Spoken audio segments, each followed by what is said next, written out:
Ngizothanda ukuthi ngikubingelele ngiphinde futhi ngikwamukele khona la kuZimi Live. Uma nje ufuna ukuhlezi updated ngokwenzeka khona la eMzansi, ungakhohlwa-ke nje mbukele ukuthi-ke usubscribe kule channel and uphinde phela uklikhe leyo bell for ama notification. So kwivideo namhlanje ke mbukeli ngizokhuluma ngomkhokha necase okwenzakalayo kumkhokha. Sokhuluma nje kakhulukazi ngendaba ke thinta ukufa kweingane zamaMzobe ukuthi ke lo mkhokha ngabe uzophela na, njengoba sibonile ukuthi umndeni wakagumede uhlela ke khona ukuyoshaya isidumbu sakhe uxolile benaye ke umlungisi. Undoda udlule emhlabeni ngokuyibulala and sibonile ukuthi uDifa ushayile isidumbu sakhe undoda and futhi ke naye umlungisi ozalwa yena uMaMzobe benaye ke ubaba uMthembu naye ke wadlula emhlabeni ngokuyibulala and yena ke isidumbu sakhe sikaze sashaywa and uMaMzobe ke futhi ugcine ukukhulumile ke indaba yakhe uxolile ukuthi ke naye isidumbu saxolile akaze asishaya, wayeshaya phansi.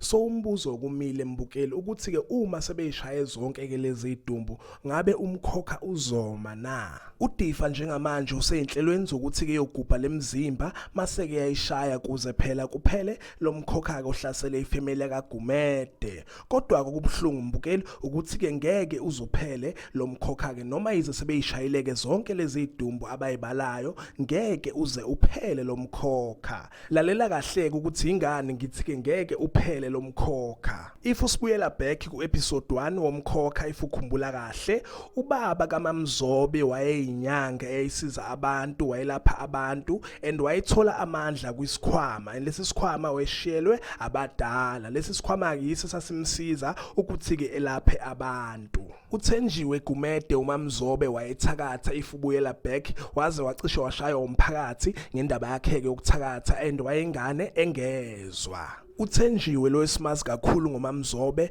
wantshontsha isikhwama sika baba wakhe ubaba uMzobe ngenkathi ke ubaba uMzobe ngeke esehlathini eyobheka ke umuthi wokulapha. Wabeka uMaMzobe sengena endlini yakhe wantshontsha lesi sikhwama ngenxa ukuthi ke phela uMaMzobe wayefuna ukuthi lesikhwama simsebenzele enzeke nanokungcola kwakhe. Ngenkathi ke uMaMzobe sentshontshe lesi sikhwama kunamazwi afika kubaba wakhe uMaMzobe ubaba uMzobe ngenkathi ke esehlathini eyobheka ke ikhaya.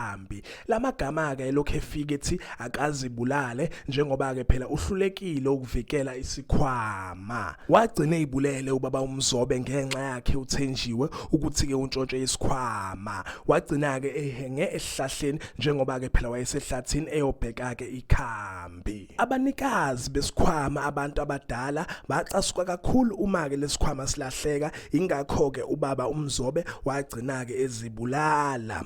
Amanye ke amalunga omndeni, umalume wakhe ke uMaMzobe noanti wakhe uMaMzobe badecide ukuthi ke ngeke bewushaye umzimba wamfowabo okubaba uMzobe ngenxa yokuthi ke babengazwani kahle emndenini and babengamfuni yena ke ubaba uMzobe.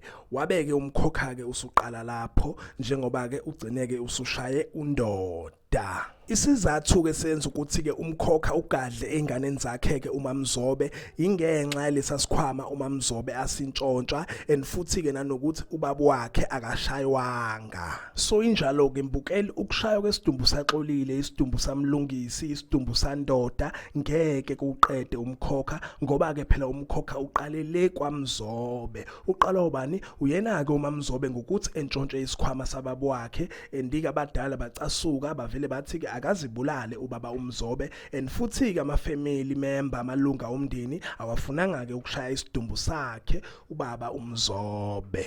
uMaMzobe kumele ke likhulume lonke iqiniso ukuthi ke kahle kahle kwenzakalani kudala, kwenzakalani le kwaMzobe, esho nje ukuthi ke wantshontsha isikhwama and futhi ke umzimba kababa wakhe awukaze washaywa.